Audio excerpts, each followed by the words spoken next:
ยังด้อยเร่งศึกษาเมื่อเติบใหญ่เราจะได้มีวิชาเป็นเครื่องหาเลี้ยงชีพสำหรับตนได้ประโยชน์หลายสถานเพราะการเรียนจงภาคเพียรไปเถิดจะเกิดผลถึงลำบากตรากตรำก็จำทนเกิดเป็นคนควรหมั่นขยันขอถวายความเคารพพระเถรานุเถระครูบาอาจารย์ทุกรูปทุกท่านขอเจริญสุขเจริญศีลเจริญธรรมจงมีแก่บรรดาญาติโยมสาธุชนคนดีทั้งหลายเช้าวันนี้เราก็จะได้มาพบกับรายการธรรมรับอารมณ์ทางช่องธรรมเป็นทีมเพื่อที่จะได้รับข่าวสารงานของคณะสงฆ์ก็ดีหรือเรื่องของธรรมะของพระสัมมาสัมพุทธเจ้าที่คณะสงฆ์ก็จะได้นำมาพูดคุยได้มาบรรยายหรือไม่มาเทศนาให้กับญาติโยมทั้งหลายในช่วงเช้าซึ่งก็เป็นช่วงเวลาที่ญาติโยมกำลังเตรียมเนื้อเตรียมตัวที่จะไปทำงานหรือทำหน้าที่ของเราในการที่จะปฏิบัติงานของเราให้ดีที่สุดก็คือตามบทบาทของเรานั่นเองบางท่านก็อาจจะไปทำงานบางท่านก็อาจจะไปธุระบางท่านก็อาจจะไปกิจหลายที่ก็ตามบทบาทหน้าที่ของเราที่ได้กำหนดไว้นั่นเองแต่ก็สามารถรับชมรับฟังได้หลายช่องทางไม่ว่าจะทาง YouTube ก็ดีหรือว่าทาง Facebook ทางช่องทางกลุ่มไลน์ต่างๆที่ทางพระสงฆ์ได้เห็นความสำคัญในการเผยแผ่ธรรมะเผยแผ่พุทธศาสนาไม่ว่าช่องทางไหนก็แล้วแต่ญาติโยมก็ได้ติดตามได้ให้กำลังใจแก่พระสงฆ์องค์เจ้าที่ท่านได้นำเรื่องของธรรมะ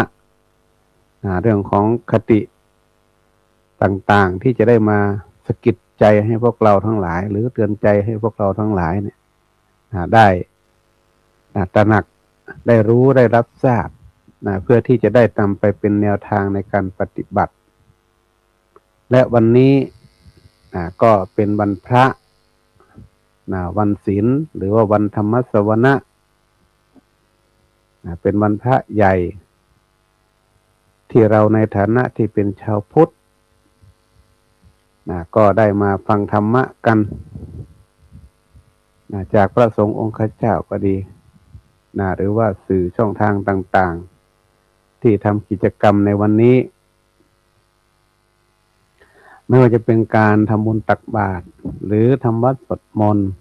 เจริญสมาธิภาวนาหรือการปฏิบัติธรรมก็ดีบางทีก็ถือเอาวันพระได้ทำกิจกรรมถ้าพูดถึงวันพระหรือวันธรรมสวนะในสมัยก่อนเนี่ยก็จะเป็นวันหยุดเป็นวันหยุดของชาวพุทธของเราให้เข้าวัดเข้าวาประพฤติปฏิบัติทำบุญตักบาตรรักษาศีลเจริญเมตตาภาวนาต่างๆอันนี้คือสมัยก่อนแต่ว่าสมัยปัจจุบันนี้เนี่ยเราก็ตามยุคตามสมัยตามสากลอาจจะไม่ใช่เป็นวันหยุดแต่ก็เป็นช่วงเวลาที่เป็นวันหยุดเราก็สามารถที่จะได้ประพฤติปฏิบัติแต่ว่าการทำวัดสวดมนต์หรือประพฤติปฏิบัติธรรมหรือเจริญวิปัสสนากรรมฐานต่างๆนั้นเดี๋ยวนี้มีทางออนไลน์มีช่องทางหลายช่องทางที่เราสามารถปฏิบัติได้ทำได้เราไม่จำเป็นต้องรอให้ถึงวันพระหรือเป็นวัน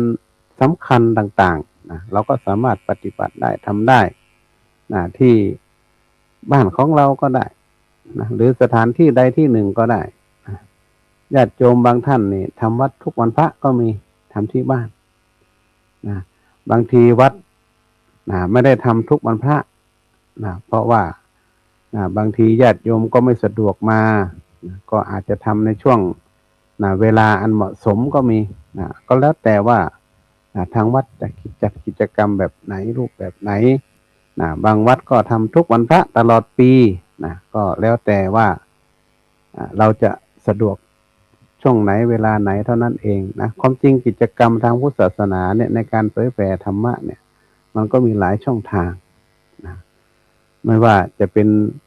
รูปแบบของเทศการบรรยายสมัยก่อนเนี่ยไม่มีทางโซเชียลนะทางโซเชียลทางสื่อทางออนไลน์มันไม่มีนะก็อาศัยเทศคัมภีร์บ้าง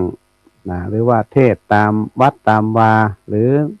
ในชุมชนในบ้านนะสถานที่ต่างๆบ้างในโซเชียลในทางออนไลน์มันไม่มีนะในสมัยก่อนมันมีมาช่วงไหนตั้งแต่โควิดเข้ามาตั้งแต่โควิดเข้ามานี่ก็อาศัยช่องทางออนไลน์ช่องทางโซเชียลต่างๆได้มาสอนธรรมะได้มาเผยแผ่ธรรมให้กับญาติโยมทั้งหลายเพราะญาติโยมที่มีความเลื่อมใสศรัทธาในพระพุทธศาสนาเนี่ยท่านก็มีความต้องการที่อยากจะฟังธรรมะหรือแม้กระทั่งการปฏิบัติธรรมเนี่ยเป็นการเผยแผ่ทางพระพุทธศาสนาอีกรูปแบบหนึ่งเนี่ยก็ต้องออนไลน์เรามาเห็นในช่วงยุคโควิดเข้ามาในประเทศไทยหรือว่าที่เกิดขึ้นในโลกเนี่ยทำให้วิธีการต่างๆในการเผยแผ่ธรรมะนี่เปลี่ยนไปถามว่าก็ดีนะในทางปฏิบัติก็ดีนะคนก็จะได้เห็นคนจะได้ร่วมกันเยอะมากขึ้นเห็นมากขึ้นไม่จำเป็นต้องเข้ามาที่วัดแต่ว่ามันก็ยังแบบดั้งเดิมไม่ได้นะสู้แบบดั้งเดิมก็หมายความว่ามาปฏิบัติที่วัดนะมันได้บรรยากาศได้อะไรที่ความใกล้ชิดพระพุทธศาสนาใกล้ชิดพระรัตนตรัยมากขึ้นแต่ว่าทางออนไลน์ก็ดีเพราะว่าหนึ่งประหยัดหลายอย่างแล้วก็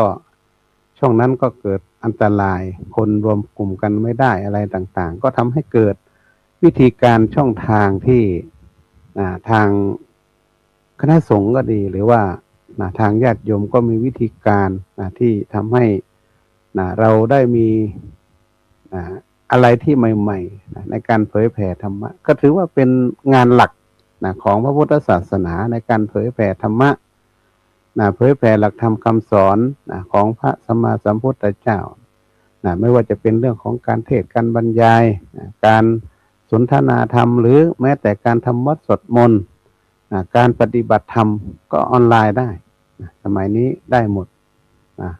รวมถึงออนไลน์เดี๋ยวนี้เนี่ยเราข้ามไปถึงต่างประเทศได้ถ้าพระสงฆ์องค์ข้าเจ้ารูปไหนที่ท่านได้ภาษาเนี่ยไม่ว่าจะเป็นภาษาไหนก็แล้วแต่นะ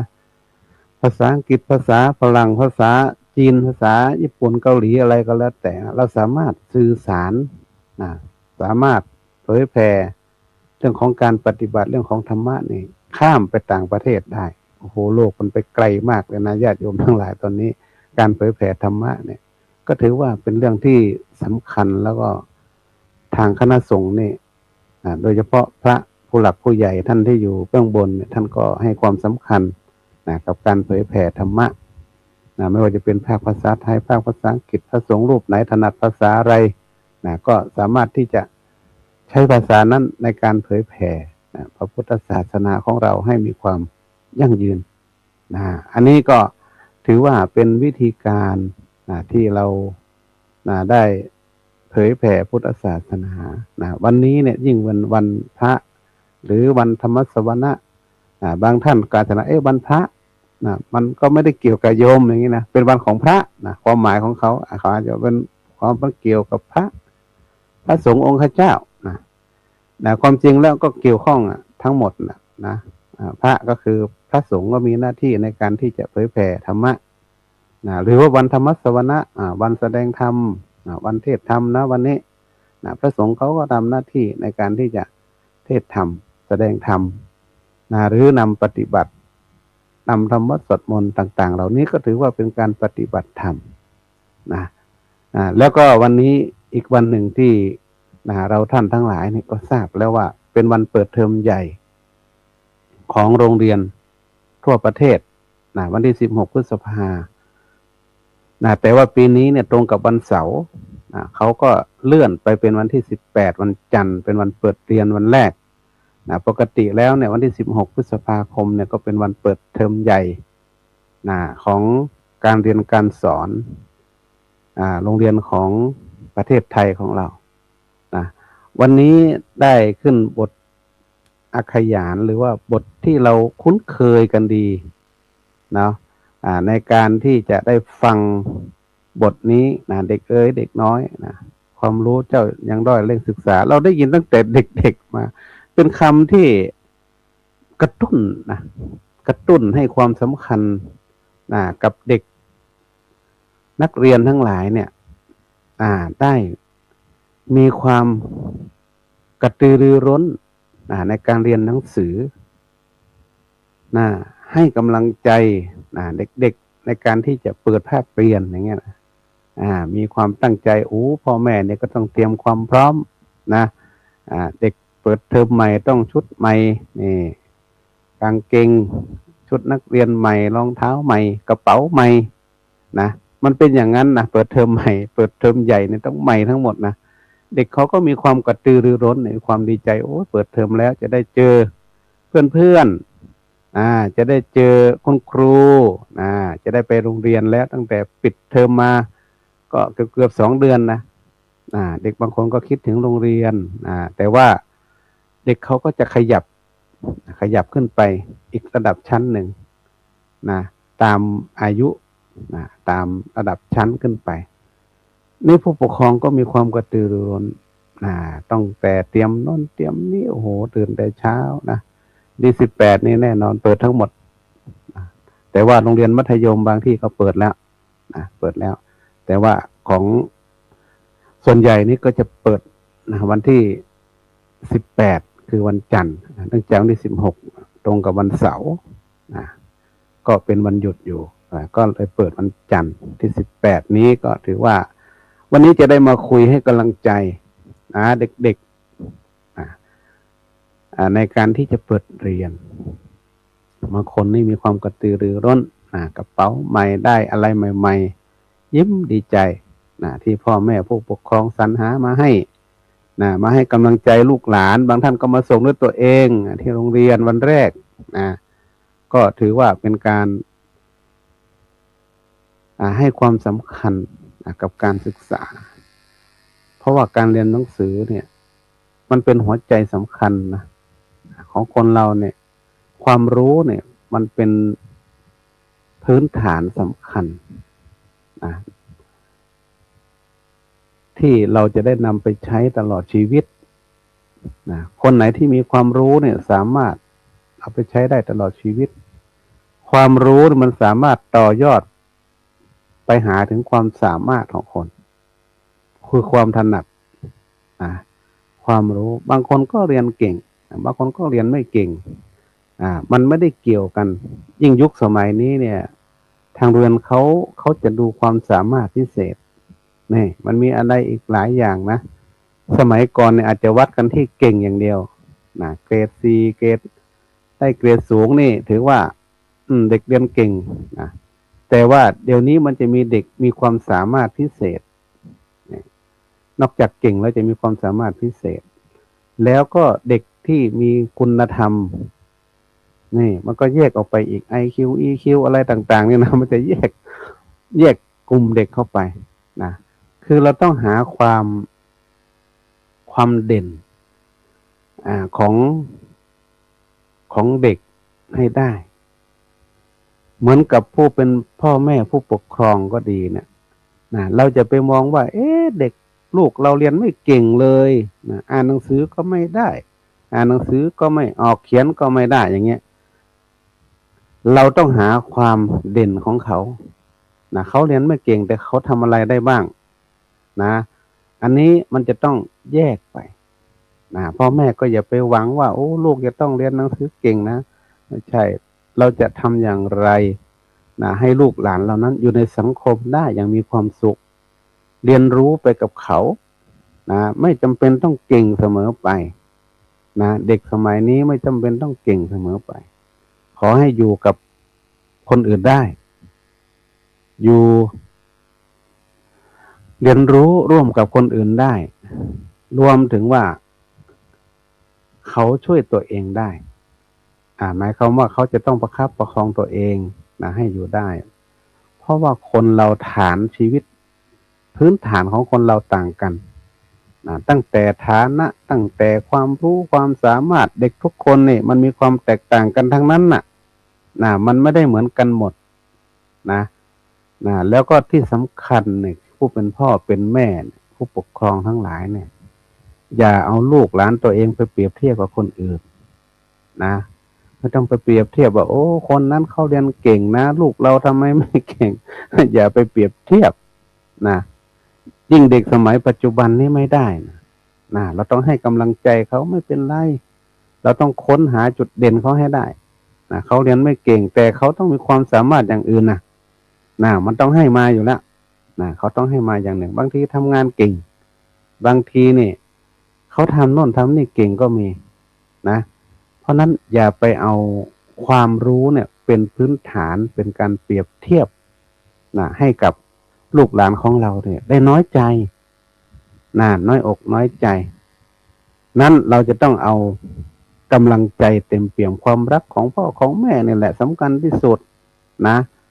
เอาให้ลูกหลานของเราเนี่ยได้มีกำลังใจในการเรียนหลานเรียนเกรดเท่าไหร่ก็ไม่เป็นไรนะแต่ขอให้เป็นคนดีขอให้เป็นคนที่มีความตั้งใจเรียนถ้าเราตั้งใจแล้วเราก็เก่งได้แล้วก็ขยัน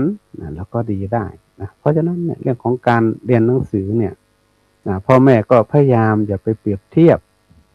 อย่าไปเปรียบเทียบให้กับลูกตัวเองหลานตัวเองกับคนอื่นว่าคนนั้นทำไมเขาเรียนเก่งทำไมเขาอย่างนั้นทำไมเขาอย่างนี้แล้วเรามาโทษลูกตัวเองนะเราจะไปทำอย่างนั้นนะเพราะว่าถ้าเราทำอย่างนั้นเนี่ยก็จะทำให้เราเนี่ย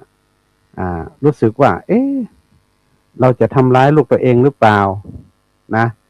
ทำร้ายลูกตัวเองหรือเปล่าเพราะฉะนั้นเนี่ยเราเนี่ยต้องพยายามให้กำลังใจลูกของเราหลานของเราเรียนไม่เก่งไม่เป็นไรขอให้เป็นคนดีอยู่ในสังคมได้นะและที่สำคัญก็คือเขาสามารถพึ่งตัวเองได้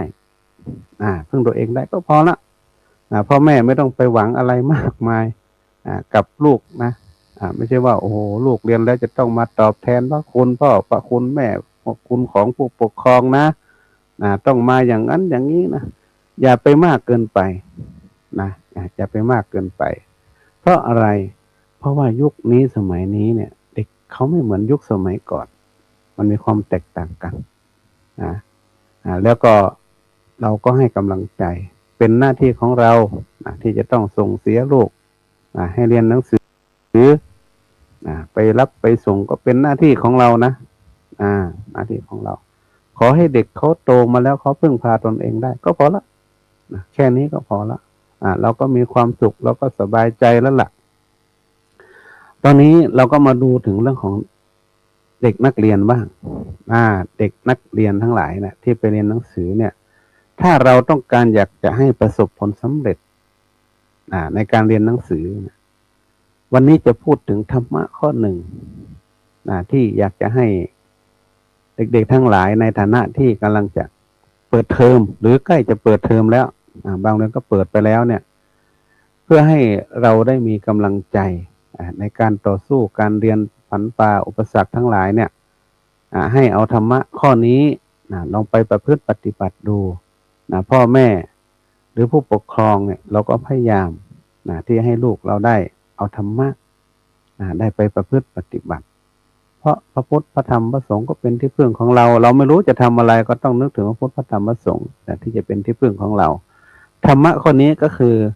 เรื่องของอิทธิบาทสี่เป็นธรรมะที่พื้นฐานส่วนใหญ่แล้วนักเรียนในส่วนใหญ่ก็จะได้เรียนจะได้รู้แต่การปฏิบัตินี่ก็ไม่แน่ใจว่าเด็กเขาจะได้เอาไปปฏิบัติหรือเปล่า นะก็คืออิทธิบาท4นี่เป็นคุณเครื่องทำให้เกิดความสำเร็จเป็นกุญแจหรือว่าเป็นเราถือว่าเป็นกุญแจนะที่จะไขเข้าไปแล้วก็ให้เราไปสู่ความสำเร็จในชีวิตในการเรียนหนังสืออิทธิบาท4นะมันมีอะไรบ้างมี4ข้อข้อที่1ก็คือฉันทะนี่คือความรักรักในสิ่งที่เราทำความชอบความรักในสิ่งที่เราทำเมื่อเกิดเราไปเรียนหนังสือเราชอบวิชาอะไรเราก็อาจจะเป็นข้อเด่นของอันนั้นชอบภาษาอังกฤษเราก็เน้นภาษาอังกฤษเรารักภาษาอังกฤษชอบภาษาอังกฤษหรือภาษาไทยหรือคณิตศาสตร์หรือวิชาใดวิชาหนึ่งก็ถือเป็นอวิชาเด่นของเราแต่ว่าไม่ใช่ว่าวิชาอื่นไม่เรียนนะเรียนทุกวิชาแหละมันต้องชอบเกิดจากความชอบความรักก่อนเป็นอันดับแรกเราไม่ว่าจะเป็นนักเรียนหรือญาติโยมทั้งหลายเราจะประสบผลสำเร็จได้เนี่ย1เราต้องทำในสิ่งที่เรารักสิ่งที่เราชอบก่อนสิ่งที่เราต้องการก่อนอันนี้เป็นอันดับแรกเลยในธรรมะเรื่องของอิทธิบาท4เนี่ยให้เราเลือกก่อนอันไหนที่เราไม่ชอบที่เราไม่รักมันยากที่จะประสบผลสำเร็จเราไปทำมันก็ฝืนความรู้สึกเด็กจะต้องมีความรักก่อนความรักความชอบในการเรียนเพราะทุกคนต้องเรียนอยู่แล้วเพราะอยู่ในวัยเรียนอันที่2คือวิริยะจะต้องมีความอุตสาหะมีความขยันมีความอดทนอันไหนที่มันไม่เข้าใจมันยากต้องถามคุณครูถามครูบาอาจารย์หรือถามคนที่เขารู้ถามพ่อถามแม่ก็ได้อันไหนที่ไม่เข้าใจแล้วเราต้องมีความขยันขยันเรียนเนี่ยเป็นสิ่งที่สำคัญมากคนเก่งเนี่ยสู้คนขยันไม่ได้คนเก่งนะจะสู้คนขยันไม่ได้ญาติโยมก็เหมือนกันคนจะเก่งขนาดไหนก็แล้วแต่ถ้าคนขี้เกียจเนี่ยคนก็จบเหมือนกันแต่ถ้าคนขยันเนี่ยเก่งหรือไม่เก่งหรือขยันเนี่ยก็สามารถประสบผลสำเร็จได้ประการที่3จิตตะคือความใส่ใจความตั้งใจในการเรียนอยู่ในห้องเรียนเนี่ยเราต้องตั้งใจคุณครูสอนอะไรบอกอะไรแนะนำอะไรเราก็ต้องปฏิบัติตามถ้าไม่เข้าใจก็ถามทันทีในห้องเรียนไม่ใช่เก็บไว้โอ้โหไม่เข้าใจเราก็จะไม่รู้เรื่องเรียนไปก็ไม่รู้เรื่องไม่เข้าใจเพราะฉะนั้นเราต้องถามต้องใส่ใจใส่ใจในห้องเรียนเนี่ยถือว่ามีความสำคัญและประการสุดท้ายประการที่4คือวิมังสาก็คือการทบทวนคือการพัฒนาตัวเองอันไหนที่เราไม่เข้าใจอย่างคุณครูให้การบ้านมาเราต้องเหมือนกับการทบทวนนักเรียนบางคนบ่นโอ้ยคุณครูให้การบ้านเยอะจังเลยอย่างนี้แต่ว่าเราต้องกลับมาทบทวนการบ้านนี่คือการทบทวนเนื้อหาสาระที่เราได้เรียนมาแล้วแล้วก็เนื้อหาสาระที่กำลังจะไปเรียนอีกวันหนึ่งเราต้องมาทบทวนมาศึกษาเนี่ยเขาเรียกว่าพัฒนา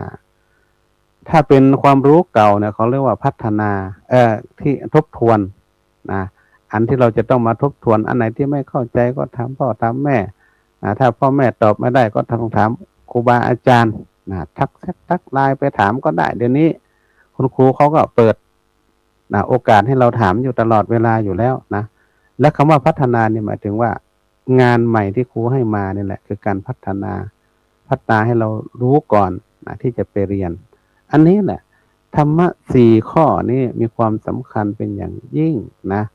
ในการที่จะทำให้นักเรียนทั้งหลายเนี่ยได้ประสบผลสำเร็จในการเรียนเราอยู่ในวัยเรียนเราก็ต้องเรียนอยู่ในวัยเรียนก็ต้องเรียน